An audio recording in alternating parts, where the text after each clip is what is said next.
kadzaban. Sesungguhnya dusta, ucapan bohong itu bisa menyebabkan kefasikan, kefajiran, dan sesungguhnya kefasikan ini bisa membawa seseorang kepada neraka. Dari sebab dusta menjadikan seseorang terus melakukan kemaksiatan. Akhirnya kemaksiatan bisa menyebabkan dia masuk ke dalam neraka. Dan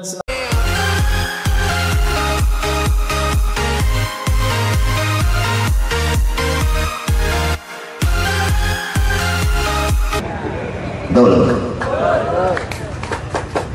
Jangan takut Pak soal ditangkap saya. Masa panitia tidak nulungan? Nanti saya berjenggot disangka anak buah Osama bin Laden. Nama lahir saya T. Bansui. Nama baptis saya Matius. Nama Islam saya Rohmat Hidayat Sarifudin. Gelar saya MBA MM. MBA dan MM ini bukan gelar pemberian salah satu universitas, tidak. Tapi MBA-nya singkatan mantan budak Angon, alias pendeta. Kan pendeta gembala menggembalakan domba sesat di dalam gereja, betul. MM-nya mantan misionaris. Pendidikan sekolah Alkitab saya di 7 negara. Jadi kalau di Islam mungkin masantren. Yang pertama saya mengambil STT, Sekolah Tinggi Teologi di Beijing. Yang kedua di Belanda. Ketiga di Vatikan. Keempat di Jerman. Kelima di Australia. Keenam di Venezuela, ketujuh di Korea. Dan selama 6 bulan saya dididik di Amerika, tepatnya di Boston, untuk mengikuti strategi misionaris. Sepulang dari Amerika kembali ke Indonesia, bergabung dengan Dewan Gereja Indonesia dengan tugas untuk mengkristenisasikan Islam yang ada di Indonesia, atau jelasnya untuk menghancurkan Islam. Tolong ibu dan bapak buka kupingnya yang lebar. Mungkin ibu dan bapak baru mendengarkan tausiah saya ini, karena tausiah saya ini beda dengan ajengan dan kiai. Tidak akan ada kiai dan ajengan membahas masalah ini karena takut dihukum. Kalau saya tidak takut dihukum oleh manusia, tapi saya takut dihukum oleh Allah Subhanahu wa Ta'ala. Kalau ibu dan bapak percaya kepada iman saya sudah 18 kali masuk tahanan.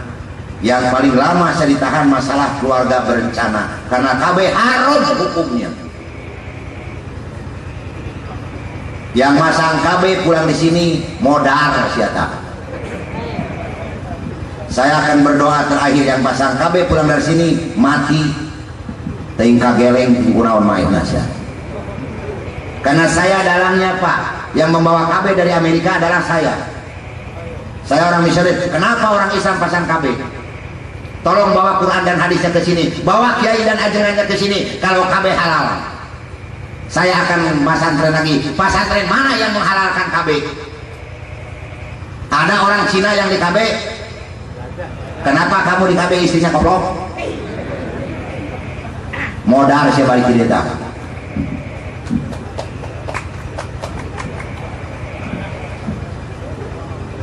Saya bahas semua Pak, karena saya bekas misionaris.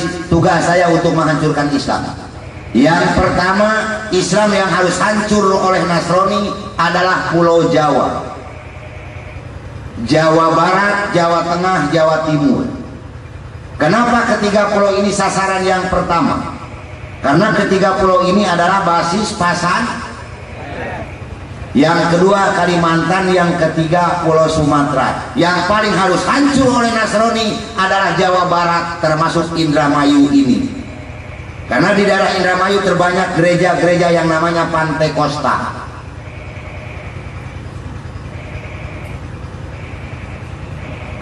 Dulu waktu saya dididik di Boston, saya punya guru besar namanya George Soros, yang kemarin ada di Indonesia.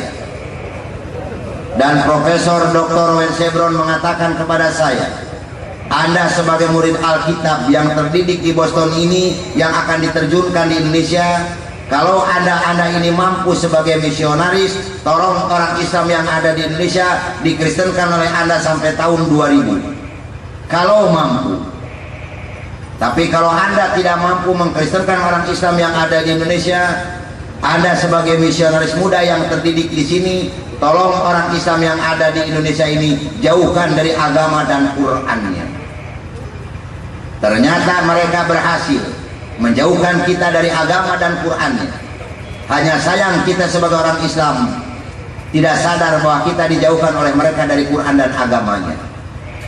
Contoh, maaf, di Indonesia ini mayoritas beragama Islam, tapi tidak sedikit yang mengaku agama Islam di Indonesia ini.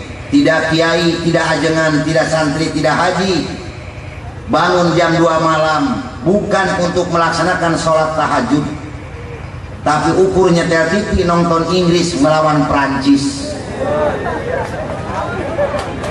Betul apa tidak? Sok angkat tangan orang yang suka nonton sepak bola tengah malam, naik ke panggung sini. Sok kita duel bersama di sini sampai modal. Bawa dalil dan hadisnya kalau ada perintah nonton sepak bola tengah malam. Ini Islam pang goblok-gobloknya Islam kalau bangun tengah malam hanya untuk nonton sepak bola. Saya orang misionaris, Pak. Saya akan berdoa nanti terakhir. Orang yang masih suka nonton sepak bola, mudah-mudahan pulang dari sini modal. Amin. Modal siapa?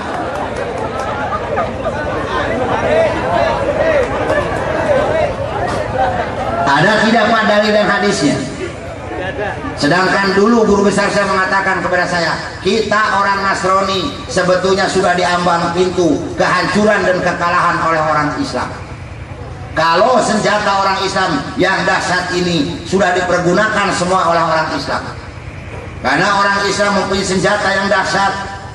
Senjata yang dahsyat orang Islam bisa mengalahkan atom, nuklir, bom dan sebagainya. Senjata apapun yang ada di dunia ini kalah oleh senjata orang Islam. Karena orang Islam mempunyai senjata yang dahsyat adalah tolong kupas Quran. Doanya orang Islam yang dijabah oleh Tuhannya yang pertama, di mana orang Islam melaksanakan sholat 5 waktu berjamaah di dalam masjid. Maka Allah berfirman dalam Al-Quran surat At-Taubah 18, Innama yamuru masajidallahi man amana billahi wal yaumil akhir. Yang kedua, di mana orang Islam melaksanakan ibadah pada tengah malam. Tolong oleh Anda sebagai misionaris, jauhkan dari dua ini, orang Islam sudah cukup akan hancur. Ternyata betul, Islam sedang dihancurkan oleh mereka dengan bangun tengah malam untuk menonton sepak bola. Padahal di sini Pak Ibu, kalau Ibu dan Bapak sudah mengenal isinya Islam, demi Allah lebih nikmat, lebih manis daripada madu. Saya baru 17 tahun di Islam Pak, maaf, tapi saya belum pernah gugur dari wudhu. Sampai detik ini duduk di sini demi Allah saya belum batal wudhu. Karena saya pengen masuk Islam yang kafah dan istiqomah, saya harus samina wa atona. Karena kisah masa dengan ibu dan bapak jauh berbeda. Ibu dan bapak enak jadi Islamnya, tidak pernah dipukul pakai besi panas, tidak pernah merasakan peluru. Tapi saya punya pengalaman sendiri demi Allah. Pengen masuk Islam tulang punggung pun 13 yang patah. Oleh putri-putri saya disiram pakai minyak kelapa panas. Kaki kiri merasakan panasnya peluru, dada sebelah kanan merasakan panasnya peluru, karena saya ingin masuk Islam. Tapi kenapa Islamnya sendiri tidak memberikan contoh kepada mualaf? Bahkan terbalik, saya yang memberikan contoh kepada orang Islam. Di sini nikmatnya di Islam, kalau ibu dan bapak mengenal istri Islam yang sebenarnya. Tidak mungkin meninggalkan sholat berjamaah di dalam masjid. Karena saya belum pernah menemukan dalil dan hadisnya kalau seorang laki-laki sholat wajibnya di dalam rumah.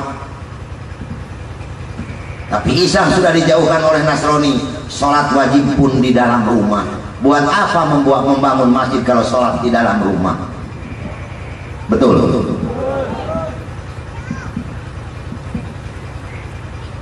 Yang pertama saya harus menghancurkan Islam adalah dengan makanan-makanan yang dikonsumsi oleh orang-orang Islam harus mengandung daging babi. Dulu tugas saya dari Amerika itu, tolong hancurkan Islam pertama dengan makanan. Kalau sudah dengan makanan, pasti orang Islam lupa untuk bangun tengah malam melaksanakan tahajud, lupa untuk memakmurkan masjid sholat berjamaah. Ini semua makanan yang berpengaruh terhadap kita. Tolong bahas Quran.